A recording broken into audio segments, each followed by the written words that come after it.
మిరపకాయలకు సంబంధించినటువంటి ధరలు గతంతో పోల్చుకుంటే గతంలో 23, 24,000, 27,000 దాకా వెళ్ళి ఈ ఏడాది 10,000, 12,000కి వెళ్ళినాయి కాస్త ఇప్పుడు మళ్ళీ కొంచెం పుంజుకుంటున్నాయి. 334 రకం 13,400 దాకా వెళ్ళింది. నంబర్ 5 వచ్చాడు 13,200 దాకా వెళ్ళింది. 273 రకం వచ్చాడు 12,800 వెళ్ళింది. 341 రకం వచ్చాడు 14,200 వెళ్ళింది. తేజ రకం 14,000 దాకా వెళ్ళింది.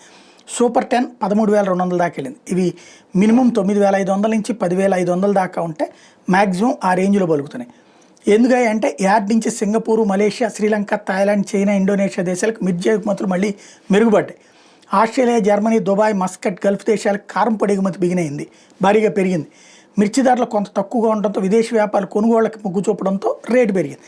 ఏపీ, తెలంగాణ, కర్ణాటక, మధ్యప్రదేశ్ రాష్ట్రాల్లో సాగు బాగా తగ్గిందని చెప్పి తాజాగా వచ్చిన సమాచారంతో ఇక్కడ మిర్చికి గిరాకీ పెరిగింది. సీజన్లో మిర్చి ముందుగా వచ్చే మధ్యప్రదేశ్లో పచ్చిమిర్చి ధరలు ఆశాజనకంగా ఉండదు. పంట కోసేసి అమ్మేస్తున్నారు. ఈసారి అక్కడ ఎండుమిర్చి దిగుమతుల పరిమాణం తక్కువగా ఉంటుందని అంచనా వేస్తున్నారు. తెలంగాణ రాష్ట్రంలోని ఖమ్మం మార్కెట్లో నాణ్యమైన తేజ మిర్చి ధర క్వింటాలకు 14,500 దాకా అమ్మారు. దాంతో ఇక్కడ కూడా ఆ ఇంపాక్ట్ పడింది.